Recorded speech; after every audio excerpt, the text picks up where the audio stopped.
Good afternoon, and thank you for coming to today's MWI speaker event with Dr. James Giordano.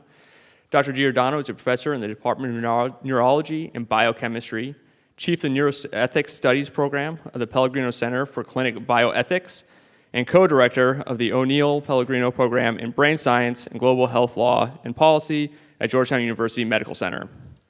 As well, Dr. Giordano currently serves as an appointed member of the United States Department of Health and Human Services Secretary Advisory Council on Human Research Protections. He is a researcher and task leader of the European Union Human Brain Project and has served as an appointed member of the Neuroethics Legal and Social Issues Advisory Panel of the Defense Advanced Research Projects Agency, DARPA, and Senior Advisory Fellow of the Strategic Multilayer Assessment Branch of the Joint Staff of the Pentagon.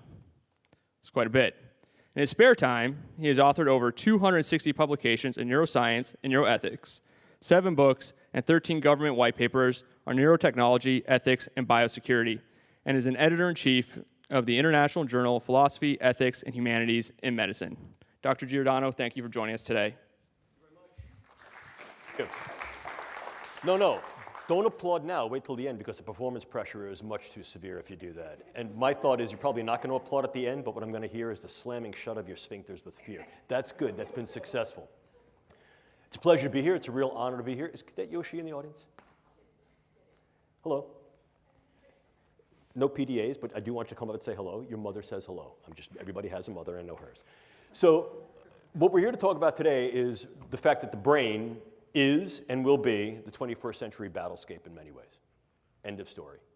We could stop it there and I could let you go back to your respective units and think about that for a while, but I'm here to tell you absolutely, as much as there's a big old Tyrolean nose on this face, that you will encounter some form of neurocognitive science that has been weaponized not only in your military career, but in your personal and professional lives, irrespective of whether those two things coincide or not. So the idea of the brain as the battlescape is very important.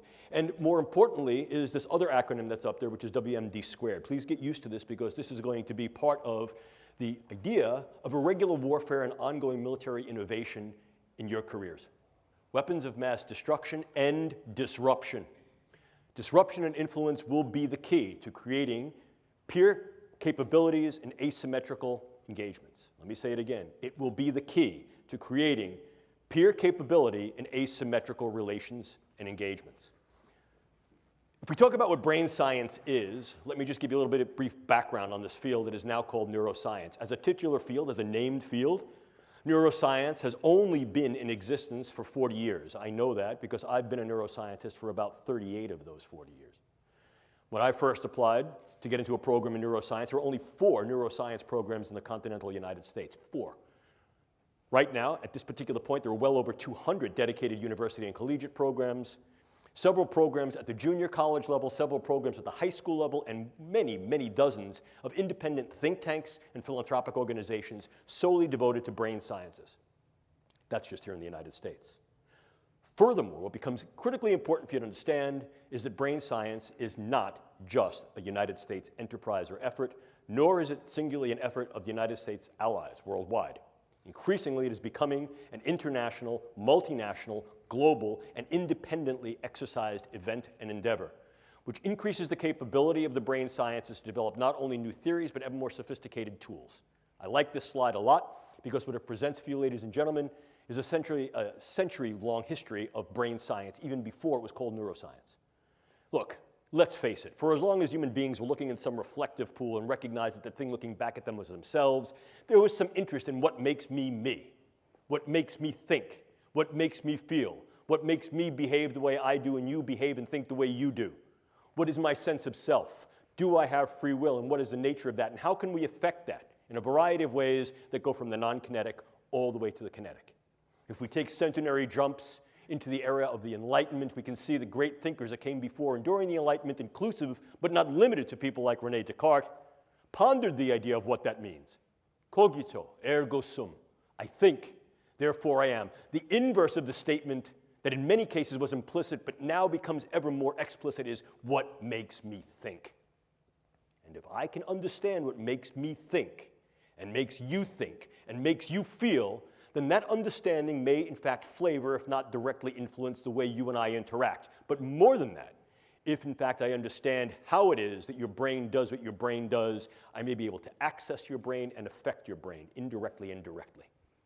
And what this allows us to do is to create tremendous potential and possibility and probability, potential, possibility, and probability of what the brain sciences can do and will do.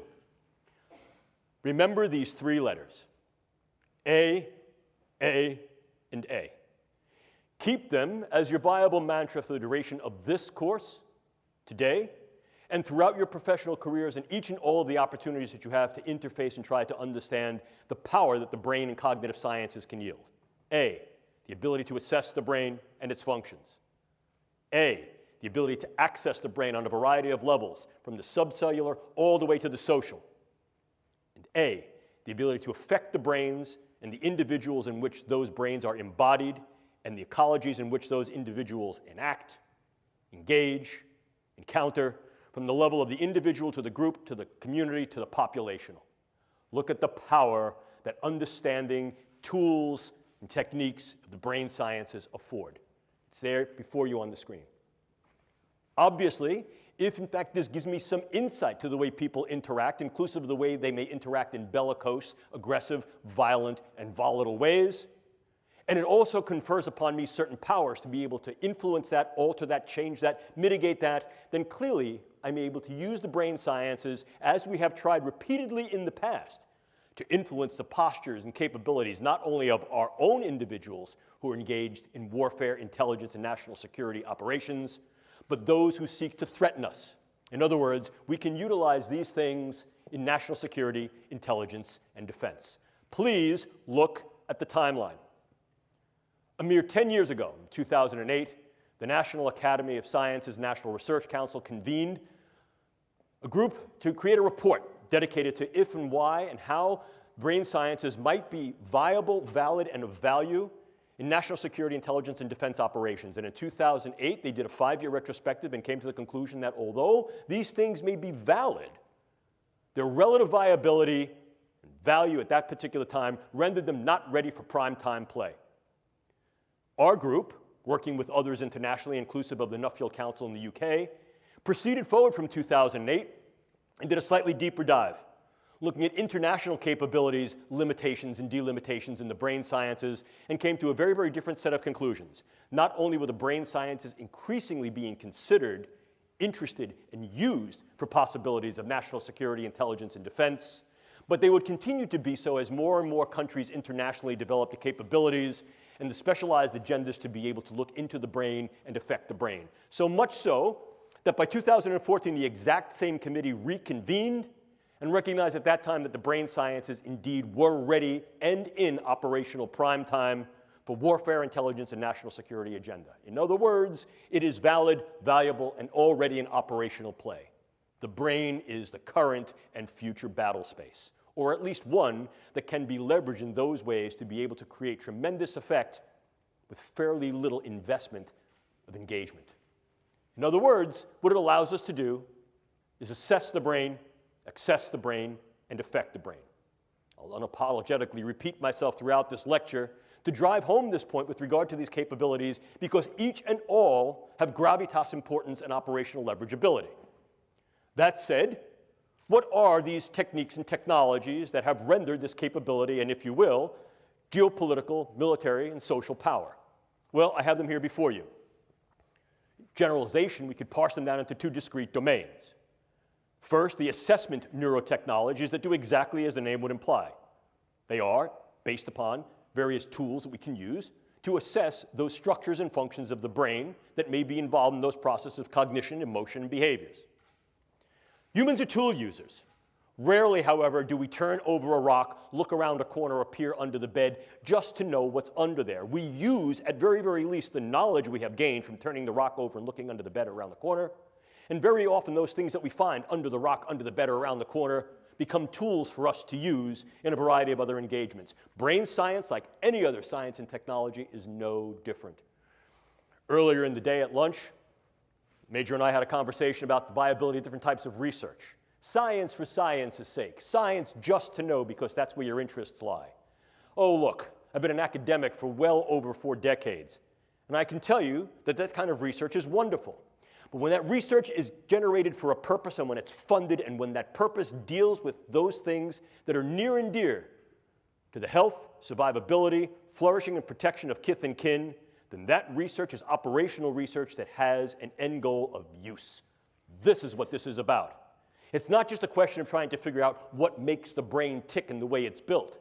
It's can we get in there to affect the ticking and talking, and by affecting the way that brain is built and the way it functions, influence in ways that are kinetic and non-kinetic, the attitudes, beliefs, thoughts, emotions, activities, and relative vulnerabilities and predispositions of those individuals for whom both we are responsible in terms of our own forces, perhaps to make them better, more insulated against injury, operationally protected and enhanced, and those who may threaten us. To do that, we need to intervene. So the other dimension of these neurotechnologies are interventional neurotechnologies.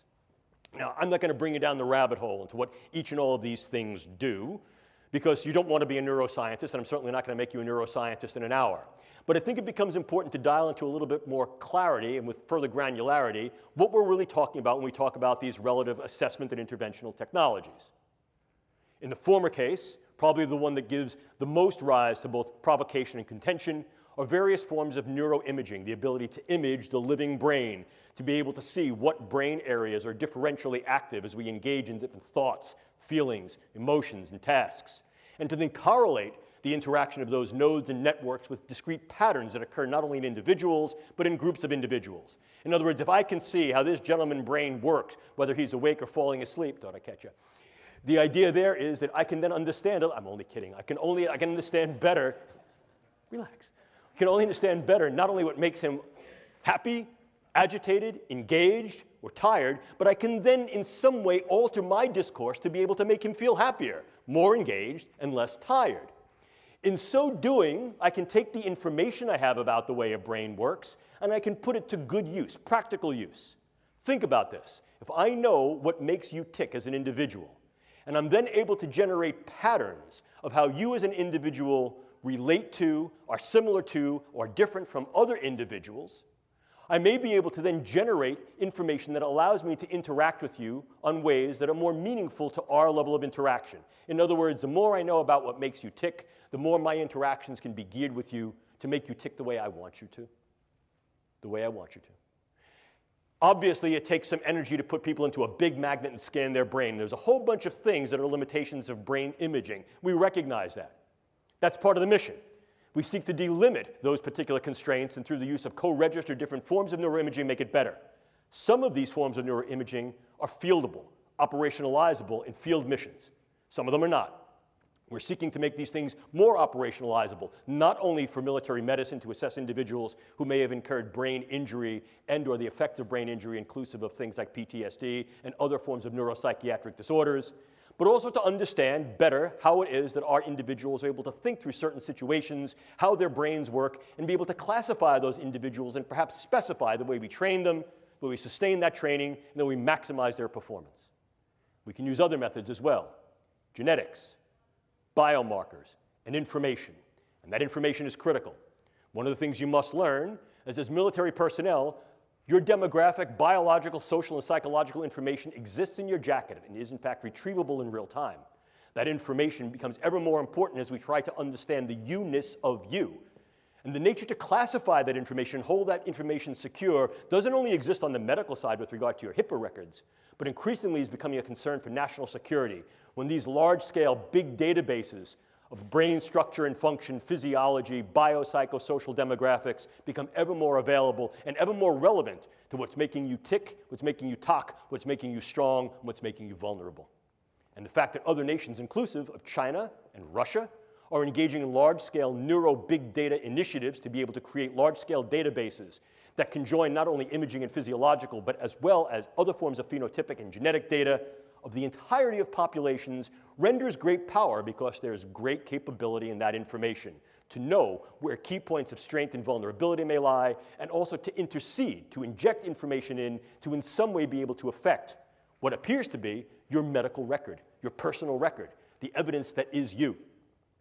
And we can take that step to go one step further. The more I know about you and the more I know about the way your brain works as individuals, groups, communities, and even populations, the more I can utilize non-kinetic means such as informational means of narratives, iconographies, semiotics to influence your emotions and your behaviors.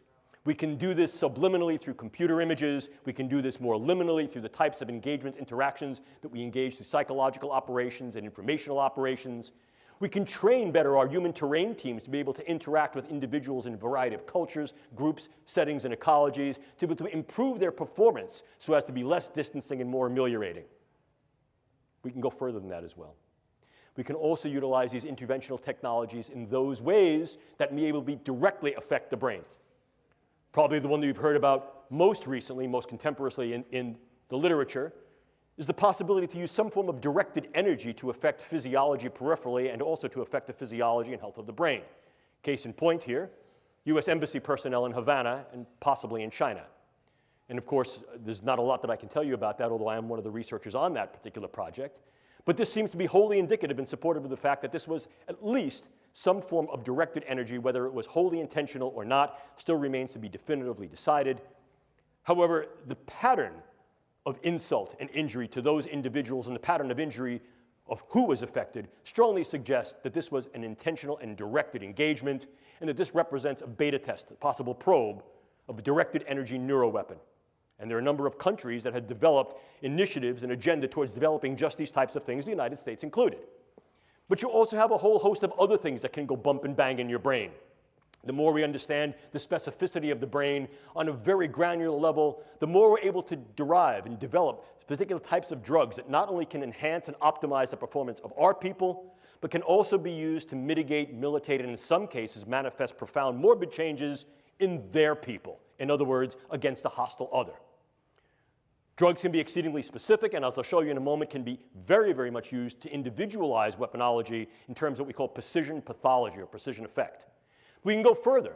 Clearly, one of the things we can also do is transcranial neuromodulation, the idea of going through the skull to modulate the node and network activity of the brain, to optimize the performance of key individuals in certain tasks and performances that are relatively to their missional space. And we can also do that against hostile or perhaps belligerent others. We can go further to implant certain brain-machine interfaces. These are many of the DARPA programs that you may hear of now. Probably the one that is most notorious, in a very good sense, is something called the N3 program, which is the non-invasive neurosurgical neuromodulation program being run by their program manager, Dr. Al Mundi.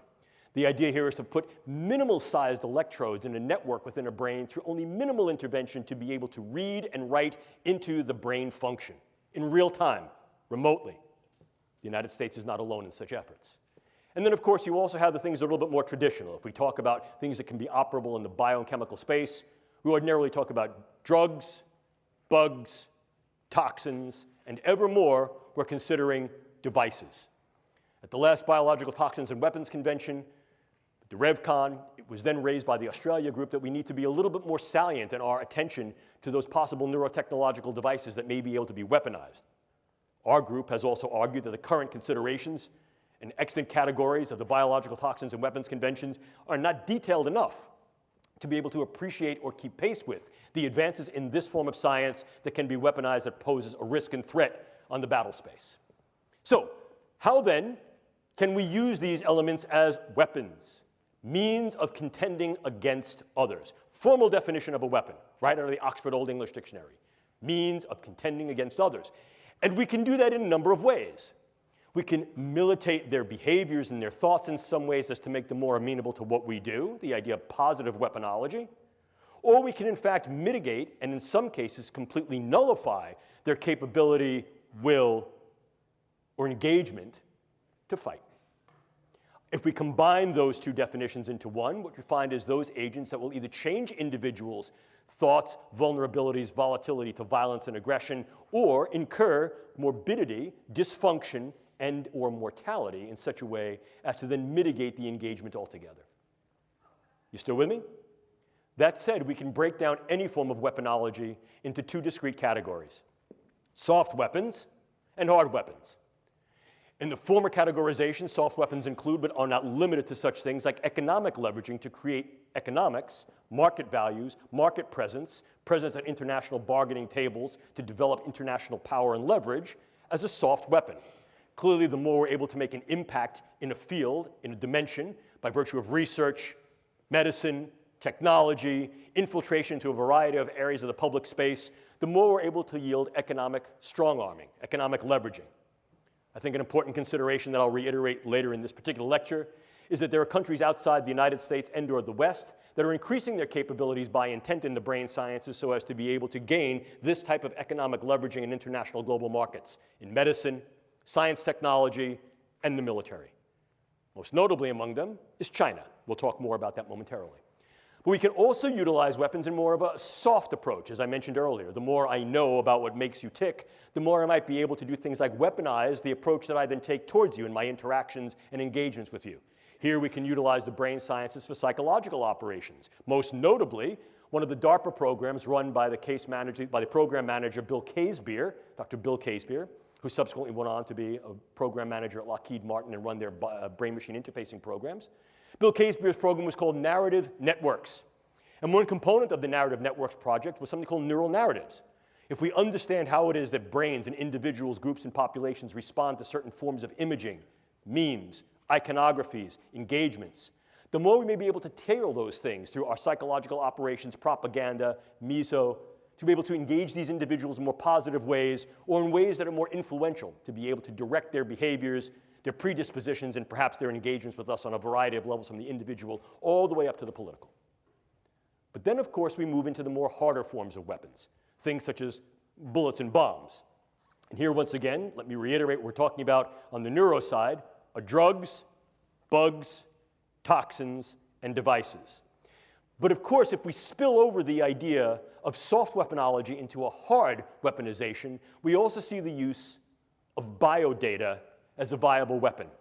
Manipulating biodata so that I can then put into your particular medical records subtle information that may change the disposition of whether you're sick or not, change how you're treated, influence the postures that go to you in terms of insurance, care, viability for military service. By altering that information, by changing those data, by purloining those data, I essentially change the you of you. And I can do that in very subtle and insidious ways. Furthermore, I can do that on a variety of different levels that can affect key individuals so that, in fact, your medical record changes to thereby render you incapable or at least invalid to be able to serve in a way you're serving. Or I can do that on a much larger scale, groups, populations. And if I change those data, I change the way you're being regarded and treated. And I can do that in one of two ways. I can do it in such a way that you're going to be regarded in a negative sense, or I can do that in such a way that I'm going to treat you incorrectly. If I say, for example, you have a particular allergy, or you have particular sensitivities, or you have a particular disorder, you will be treated for that, and that could then harm your health and your stability in both a short wars approach as well as a long wars approach. But if we take a look at this in a little more detail, you can see that once again it folds back to the idea of what can we do to ours and what can be done to others. Clearly, one dimension, one domain of operational viability and value is to enhance the capabilities of the combat and intelligence operator across a range of scalabilities in both general purpose and more select forces. And this is the idea of neuroenablement. Neuroenablement. You will hear this referred to in a variety of different ways. Performance optimization, enhancement, enablement, maximization. These terms mean something. A number of years ago, our group was tasked from the Air Force to develop a lexicon, a nomenclature, that would be able to define these in more precise ways. And I'll not bore you with that now. But the idea of enablement gives forth, I think, a particular meaning that's relevant. You're enabling individuals to do some aspects of a performance of a task that is germane and justified to their operational mission and that is, in fact, done with regard to protection of their charges. So in other words, we're saying, we're going to make you good to go, and we've decided that this is good. The reason this can become problematic, of course, is that what definition of good are we using? What we define, whoever the proverbial we may be, to be good, might be quite different than what they, whoever the proverbial they is. And as a consequence, we have to keep a much broader window of opportunity and possibility open to be aware for the potential benefits, burdens, and risks that this type of engagement may pose. What types of things can we do to make our people better, if you will? Well, certainly we can use a variety of advanced psychopharmacologics and neuropharmacologics, in other words, drugs. And I refer you to a wonderful book written by a colleague of mine, Professor Jonathan Moreno, called Mind Wars. First edition came out in 2006, second edition came out in 2012. And Professor Moreno does a very good job in defining and explaining the history and historicity of the way the brain and cognitive sciences had been used in national security, intelligence, and defense operations, both by the United States and more globally. And what we see is that this is certainly not a new event. We can look back into antiquity and see that there have been attempts to try to maximize the performance, capability, sustainability, and protection of those individuals who are operational warfighters, literally from ancient Rome and Greece all the way to the 20th and now 21st century. It's the tools and techniques based upon the understanding and depth that we have that increases the granularity and specificity of effect and increases sophistication and gravitas of outcome. The more we know about the brain, the more we can develop ever more selective agents to affect the structures and functions of the brain in cognition, emotion, and actions, and the more we can do so in a way that's more like sharpshooting rather than buckshotting. But irrespectively, drugs can be somewhat dirty. What I mean by that is they can have a host of adverse effects, some of them side effects, some of them direct effects. And very often what we'll find is that unless we're able to deliver the drugs directly to a particular site in the brain or elsewhere in the nervous system, they can have heterogeneity of effects throughout the body. And that can lead us to some undesirable outcomes. But we don't need to be limited to drugs. No, no, no. We can also use a variety of computational brain-machine interfaces that are both closed and open loop. And these include things like transcranial magnetic and electrical stimulation, stimulating the vagus nerve transdermally, or if you wanted to get somewhat more invasive but certainly more specific, brain-machine interfaces by virtue of deep brain and superficial brain implants. And I shall tell you that one of the leading projects in developing state-of-the-art brain implants is a DARPA-funded project aimed at the medical side for the treatment of neurological and neuropsychiatric spectrum disorders. And this program is called SubNets, Systems-Based Neurotechnologies for Emerging Therapies. But what you also need to appreciate is that that DARPA program, like any program that is oriented towards engaging brain function to then alter those functions in certain ways, directional ways, can be harnessed for what's called dual use. Medical purposes that are then depurposed to medicine and used for other agenda, inclusive of warfighter enablement and enhancement. Furthermore, we understand that there are a number of nations outside the United States, some of whom are allied, others that are at least competitive, if not combative, that are engaged in these types of programs looking at the capability for transcranial and deep intracranial modulation of brain function to improve the functional performance of military and intelligence operators across a range of viable missional tasks. We are not alone in these pursuits, and I think that's something that needs to be appreciated. But it's not just a question of what we can do to our own, because very often in raising these questions, we tend to, what I call, err on the side of moral probity, and we recognize that there are particular limitations, limits, boundaries, thresholds that cannot and perhaps should not be crossed in terms of what we can do.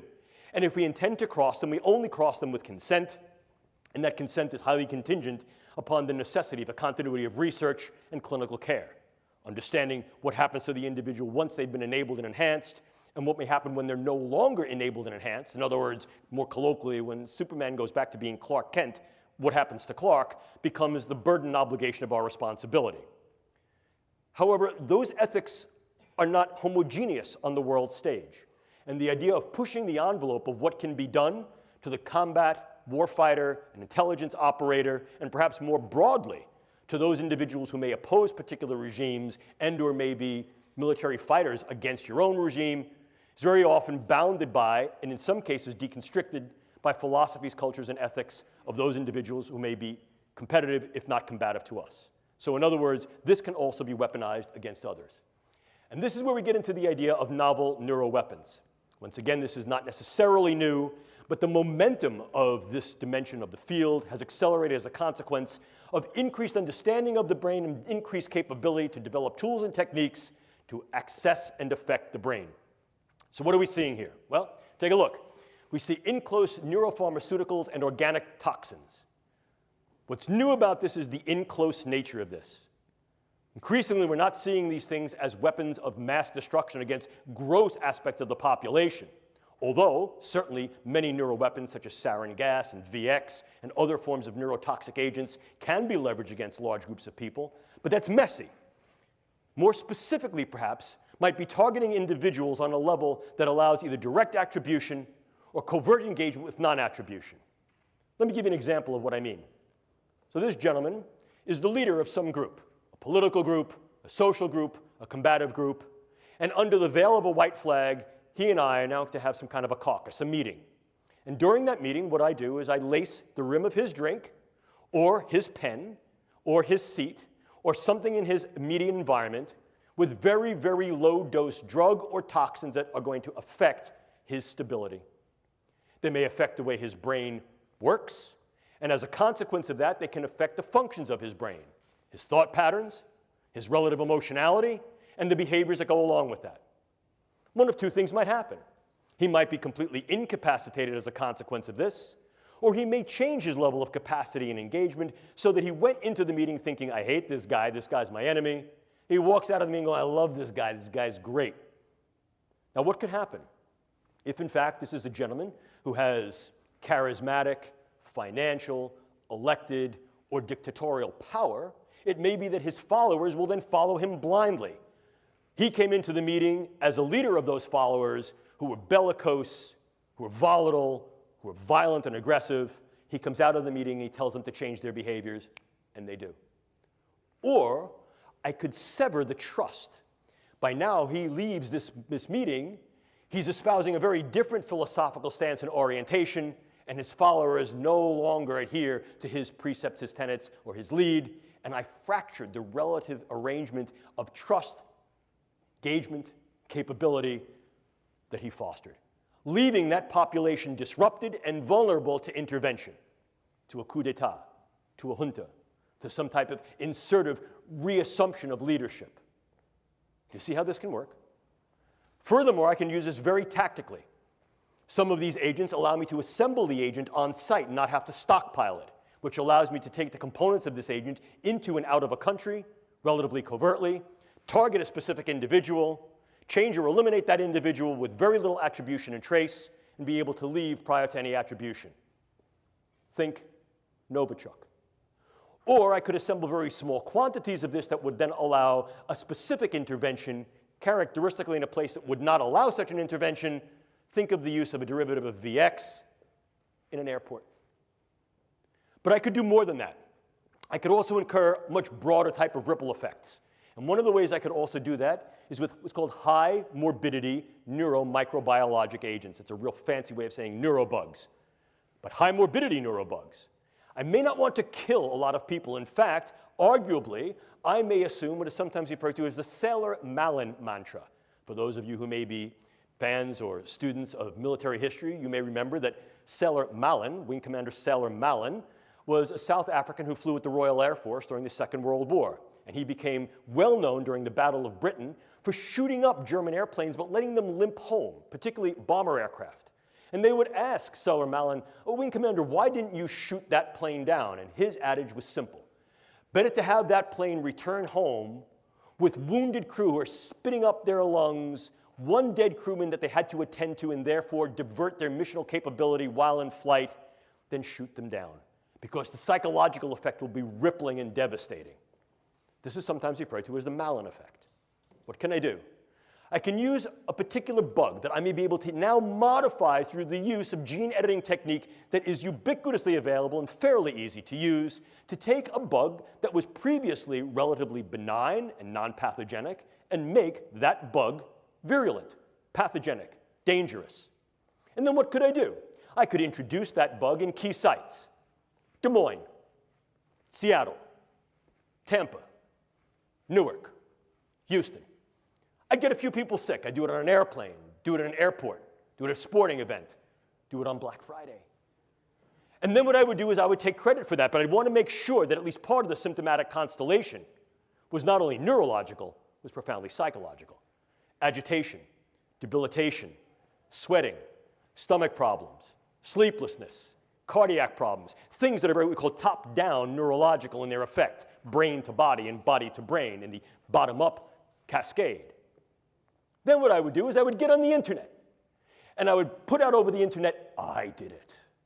Oh yes, I'm that dangerous G group that you should all be afraid of. And in fact, this is far more ubiquitous than I let on. These are only the first cases. I've let these buggies go all over the country, and your early warning signs are agitation, anxiety, worry, sleeplessness, stomach problems, heart problems. What have I done? I've rippled the sheets of the worried well. At first blush, I get every hypochondriac running to their physician, but at second and third blush, I get those individuals who begin to become worried that they may have been exposed to this, that their children may have been exposed to this, that their loved ones, their kin, their kith may have been exposed to this. Of course, the physicians, the CDC, the Public Health Service comes back and says, no, that's not what's going on. But I get back on the internet and I say, oh, don't you listen to that. That's fake. That's false. Your government knows what's going on. They can't do anything about it and they can't treat you. They're going to end up quarantining you. How many people would I need to affect? We modeled it. Somewhere between 12 and 240. What would be the effect? Hang on, folks. Within 41 to 45 days, we would crash the United States public health system. Crash it. In so doing, I render the United States infrastructure vulnerable, either there or elsewhere. See the ripple effect? See the disruptive effect? I can disrupt an individual from the level of their cell to their system, and disrupt individuals on a variety of levels, from individuals all the way up to the social fabric. And that social fabric may go even further. It may be geopolitical. I need you to think just for a moment, if you could, why would it be of any value at all to affect, disrupt, and disable individuals who are U.S. Embassy personnel in Havana? When did it happen? What was happening? What would be the benefit in fracturing a growing economic, political, and social trust in that part of the world? Who would benefit? What would be the long-term effects, for example, of at least indicating that U.S. Embassy personnel and Foreign Service personnel are vulnerable to these types of threats? Could you, in fact, pair the threat with some type of conditioned stimulus? So now what you're able to do is to evoke a response in the worried well.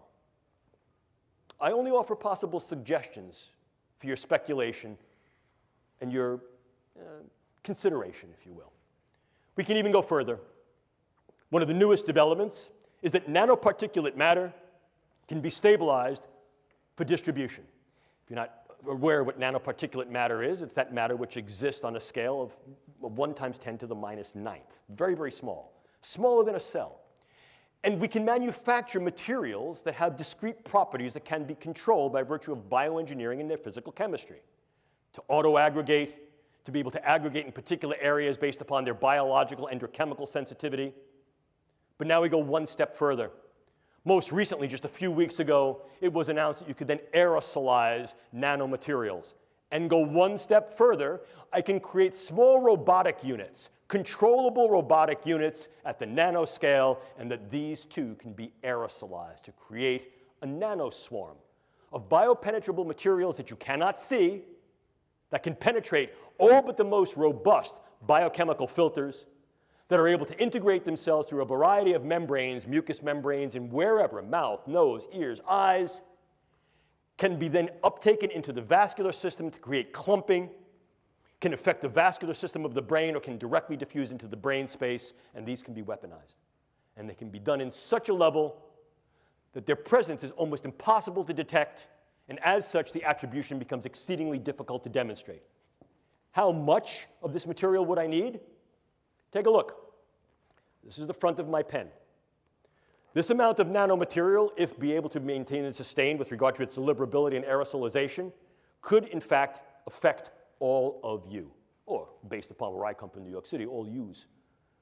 Look at this. Look at this. I'm carrying that material. Would you see it? Would I have to lug a giant weapon into the room? No, I wouldn't. And what if, in fact, I utilized some form of an unmanned aerial device or unmanned ground device as a delivery vehicle? Something like a drone or a bug. Could I do something with that?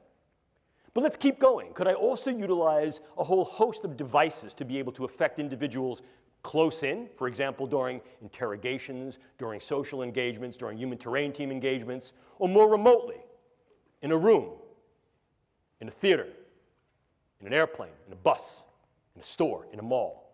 The answer is increasingly yes.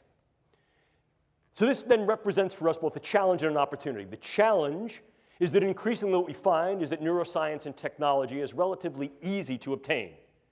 Many of the things that I've just spoken to you about are viable and obtainable directly to the consumer or directly to the scientist. We also know that many of the products that are available direct to consumer can be easily modified to create things that have a much higher weaponization potential. But more than that, we also recognize that there are dedicated efforts on the part of nation states and even groups of non-state actors and increasingly virtual nations that are using virtual currencies to fund research efforts in these areas.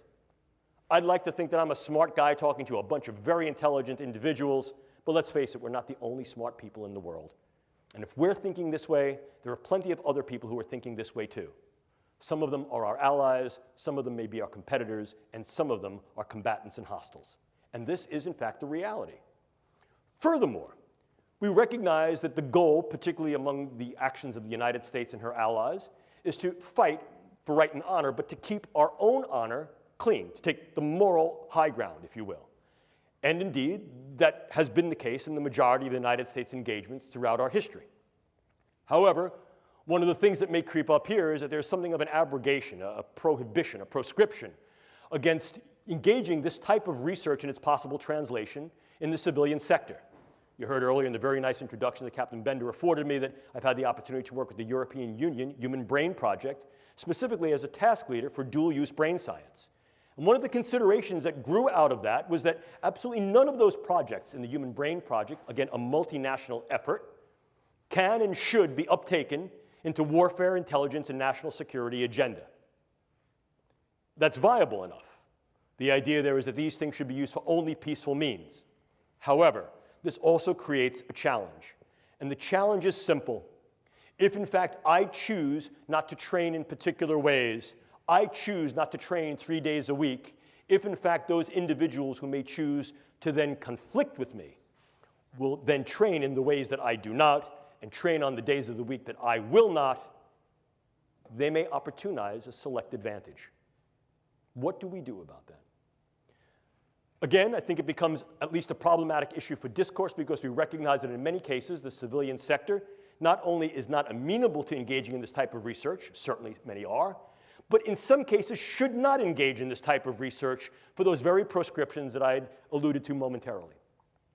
However, the question then becomes, how do we appreciate the international challenge, risk, and threat that the advancements of the brain sciences and cognitive sciences offer for global weaponization with the brain as the next battlescape?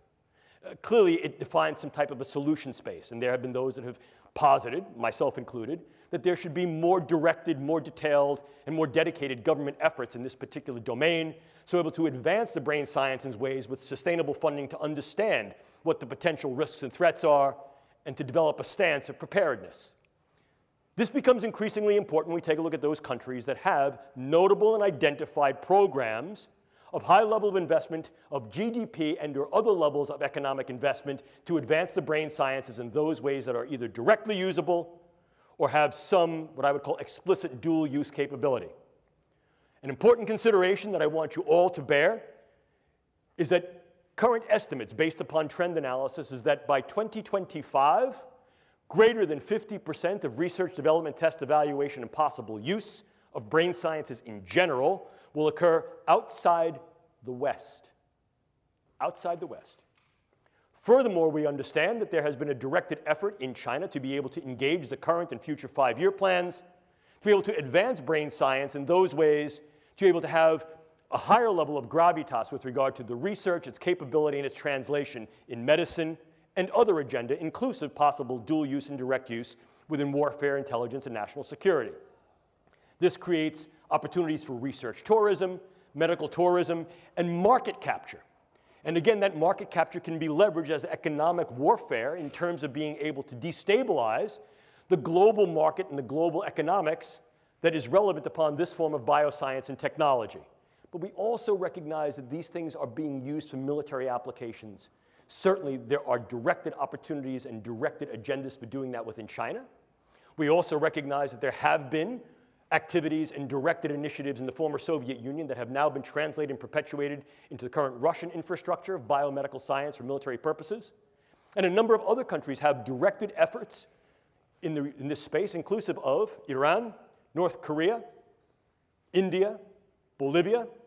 Certainly among the US and its allies, we recognize that, the United States, the UK, Canada, Israel, and there are governmental efforts within Europe. We recognize also there are efforts in Japan.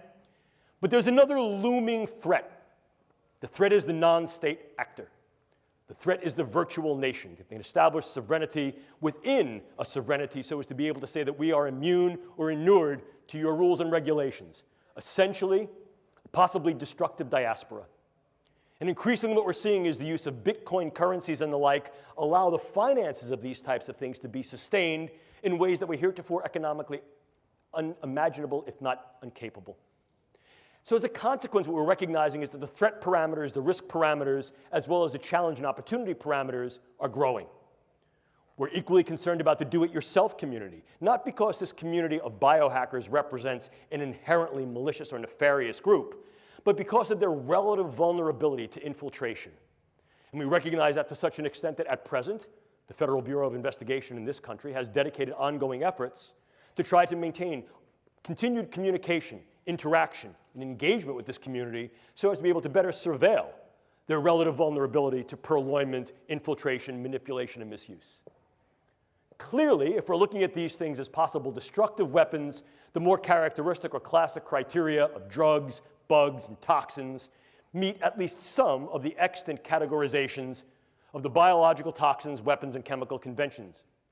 However, as disruptive agents, as those agents that may be assembled, developed anew, that do not meet these criteria, you can then get skirting of these extant treaties and these extant signatory documents, and as a consequence can develop these means, these methods, tools, and technologies essentially below the radar. Moreover, as disruptive elements, they need not be mass-produced or stockpiled, but rather their ingenuity is that they're able to be assembled in situ in relatively low quantities and used with specific effects against individuals and small groups to be able to incur disruptive effects, not only within that organism or that group of organisms, but beyond the organismic level, to the systems level, to the social level, to the geopolitical level. There's great power that can be leveraged there. Clearly, what we can do is provocative.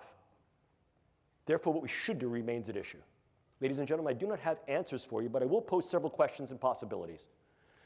One of the things we have to understand is that this represents, if you will, a bioscientific speedway. Consider the true speedway. Lots of entries. I've already shown you the entries. Very fast pace. The speed of translation from concept to construct in the brain sciences is about 60 calendar months, and increasingly that's being compressed. So the developments in the brain sciences that reach a tech readiness level can be achieved within 48 calendar months. It's very fast. Certainly we know not only there are many entries, it's very fast, but the prizes are tremendous. Economic prizes, prizes of notoriety on the biomedical front, prizes of power, capability, and weaponization on the WINS front. Weaponization, intelligence, national security front. We also recognize that there are risks and possible harms, not only to those who are on the track, but to those who surround it. So the idea is, if in fact we're going to move into this space, how can we move into the space with some prudence? How do we move into the space pragmatically? And how do we move into the space in such a way that is prepared? Our group was tasked with developing these protocols and paradigms, and we refer to them as the operational neurotechnology risk assessment and mitigation paradigm. The on-ramp to the neurobiotechnological speedway, if you will. I won't bore you by reading the slide, but I do want you to pay particular attention to the lower box. That's Zig Brzezinski. In 1970, he was prescient, had foresight, and said in 1970, in the coming decades, we will see an increasing viability and value of being able to affect the neurocognitive space. There was something of the sort of crystal ball in that statement. We are there, and increasingly will be ever deepeningly there based upon not only our own initiatives, but those initiatives of groups around the country. This is a space that we need to at least be prepared for. A simple precautionary principle will no longer obtain. Why? Number one, it shouldn't. Number two, it's anachronistic. Just because we recognize that in some cases, the risks may be high and there may be certain benefits, a simple precautionary principle says if the risks or threats outweigh the benefits, don't go. However, we need to also be equally preparative and take a more advanced precautionary principle that says we must examine the potential, the probability, and the possibilities of what those risks and threats are relative to the benefits of a stance of preparedness. And preparedness very often includes engaging the research to understand how these things work and how they can be used. How do we do it? Well, these are some of the contingencies that I offer simply as proposition for you. I ask you to consider them. Number one, what is the technical rightness of any and all form of neuroscience and technology in these types of agenda? What are key situational variables that may be germane to its use or non-use? Is there evaluation or some revision of the various ethical concepts that may be able to guide these uses in practice? And might we need to develop, in some cases, new frameworks, new foundations of ethics that are more applicable, given the fact that the science and technology may be running at a speed to which our ethics and policies may not yet be apace? I'm not going to bore you with these contingencies, but what I want you to do is pretty much go down to the very, very last one. The idea here is can we utilize neuroscience and technology? And if the answer is yes, we can, should we? And if the answer there is we already are, and there are some domains and dimensions by which use should be advocated, for example, non-lethality, least harm, doing less harm than other forms of interventions and engagements that are currently in use, being able to mitigate individuals' capacity or willingness to engage in volatility.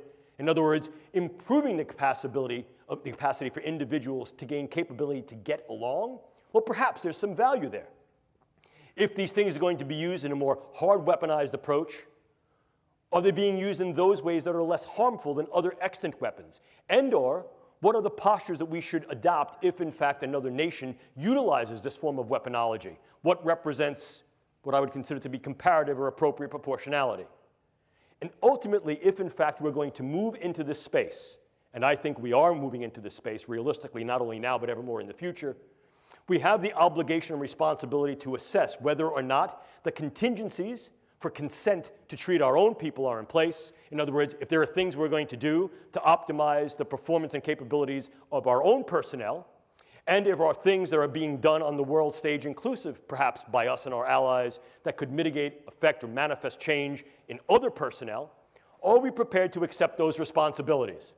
The responsibilities for ongoing research, the responsibilities for ongoing clinical care, not only of ours, but internationally, because of the role that the United States and our allies plays, and because of the need to take an upstanding moral front with regard to the fact that as we develop weapons, and as weapons are developed by us, our allies, and by others, the preparedness stance says we must also be equally assumed, equally in position to be able to not only counter those weapons, but mitigate and treat the effects that those weapons incur. And in fact, historically, very often what we've seen is that that has been the interesting march of science, technology, and medicine, where advancements in medicine very often arise as a consequence of the possible utility of various forms of science and tech to be weaponized and the damage that they incur.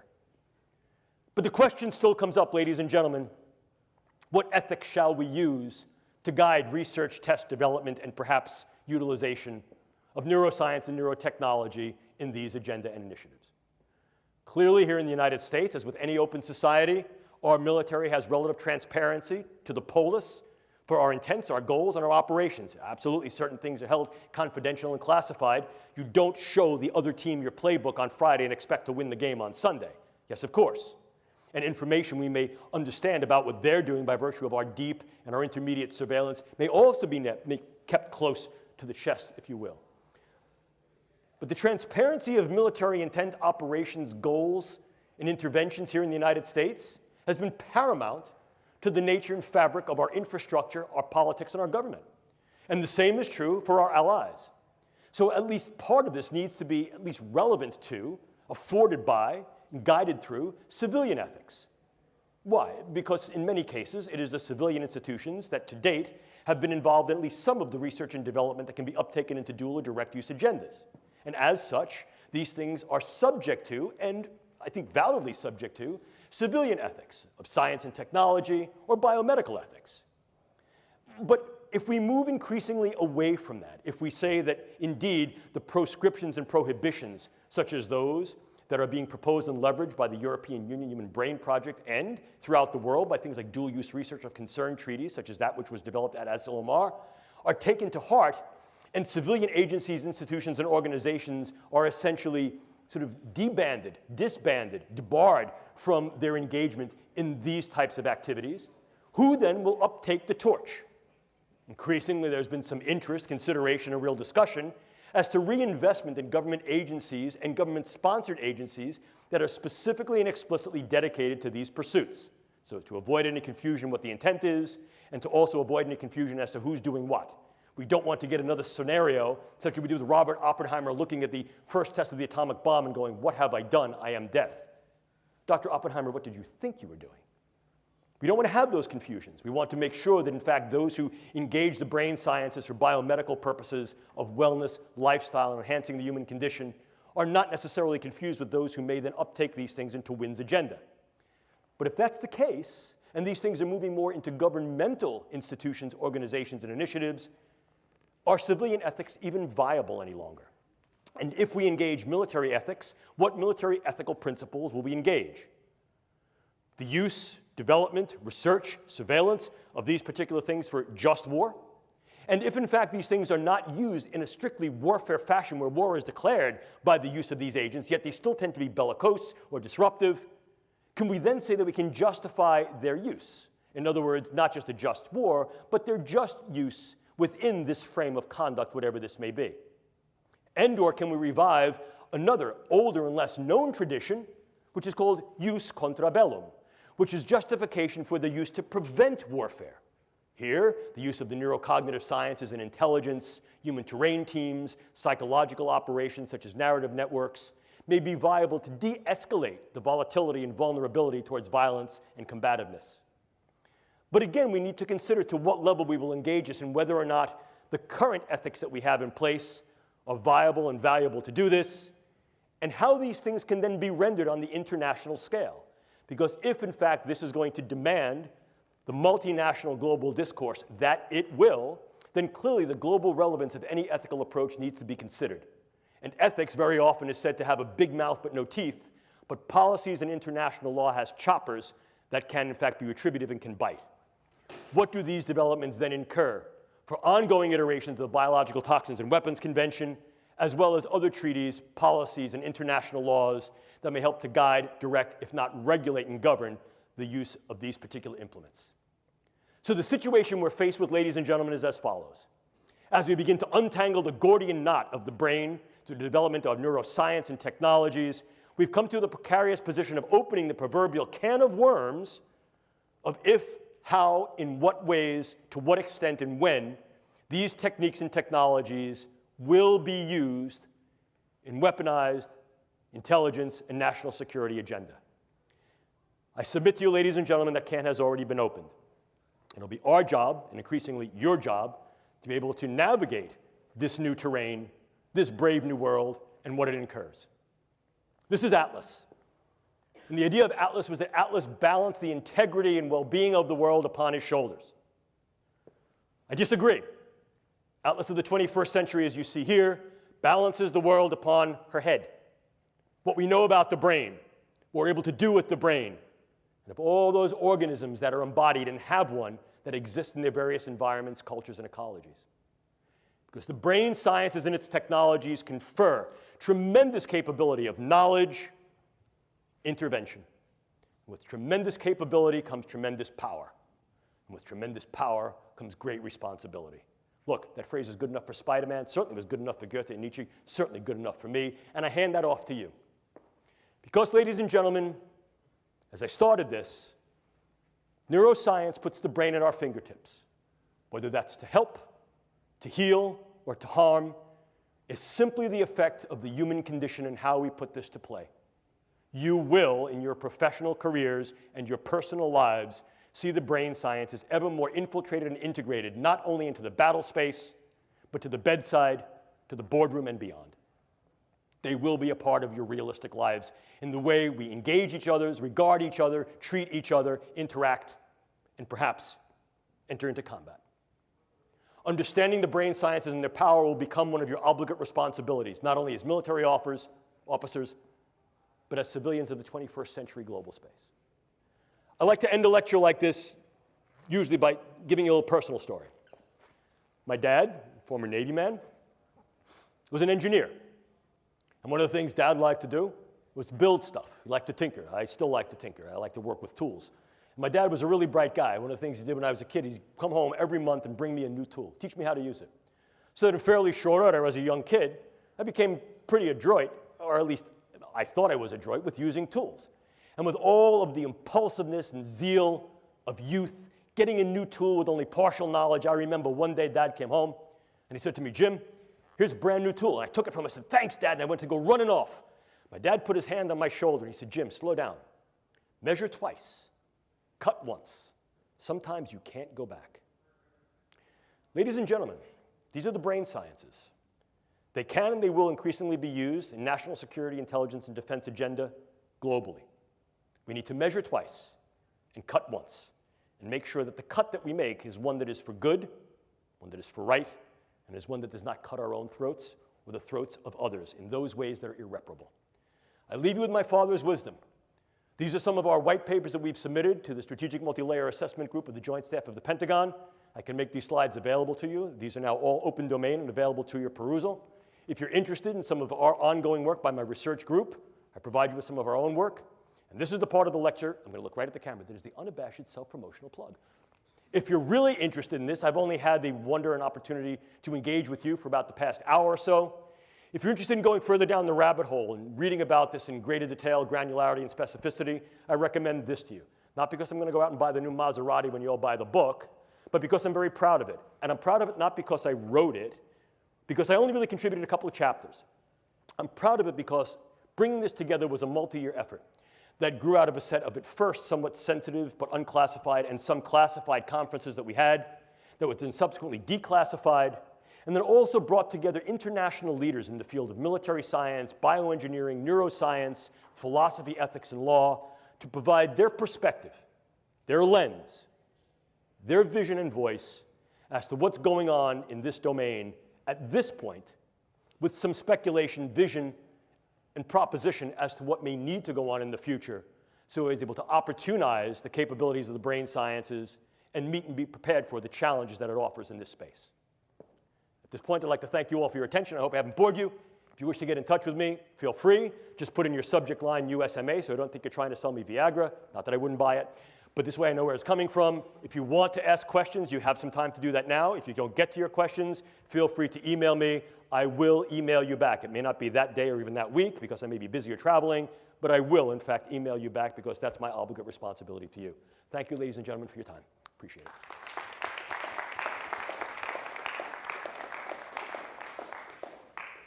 If you guys have any questions, we have about 5-10 minutes. Yes, sir. Not really a military question. I'm just curious what you think of Michael Pollan's new book and the role of psychedelics in society. Oh, yeah. Well, so there have been a number of different books. So the new book there is that the idea psychedelic drugs had some bad research, and of course some of that bad research was not only procedurally bad, it was based upon the font of knowledge we had at the time. Having engaged in psychedelic research, well, maybe some.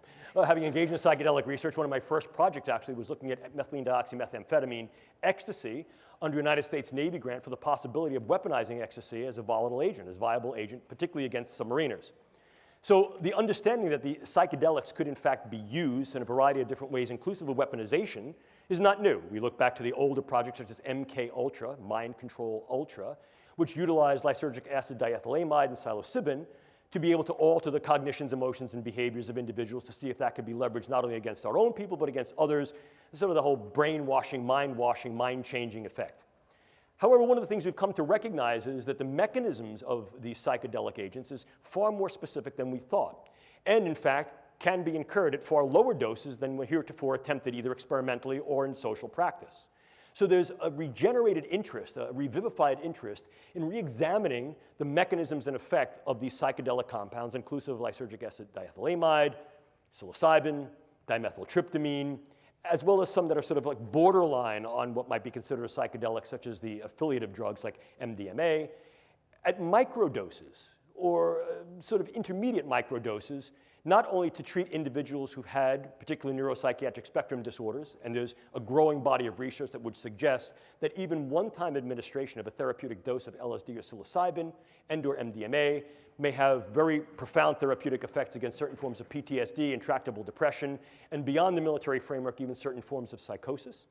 We also recognize that these things may be useful in treating forms of TBI, treating other forms of psychiatric and neuropsychiatric disorders, and may also be viable as performance enhancers, particularly if given in a very specific regimen at a very controlled dosimetry.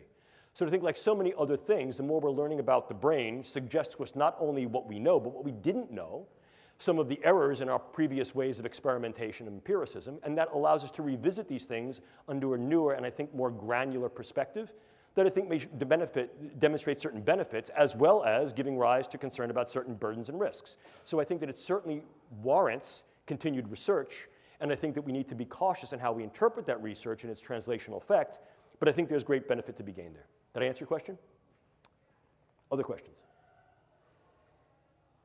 Yes, sir. So I had a similar question. So in regards to the enablement of the warfighter or intel operator, do you think one day the military will change its stance towards legalizing the use of pharmaceuticals or nootropics such as modafinil or Adderall to... Yes. Yes. In fact, I can tell you some ongoing research that's being done now by the Air Force Research Laboratory that's looking not only at the comparative use of what's called nootropic agents, as you said, modafinil and some of the newer ones. They've been around for a while, but they're sort of new with regard to the light of their potential utility. Some of those drugs like as piracetam, pramiracetam, oxiracetam, these have been around for a long time, but now we're understanding their mechanisms a little bit better, and we're recognizing how we may be able to use them in concert with other agents, inclusive of something like caffeine, and or how we can also utilize these agents at lower doses that are much more safer dose, that can also then be co-potentiated through the use of various devices. Here, we're talking about the transcranial devices such as transcranial magnetic stimulation and transcranial electrical stimulation.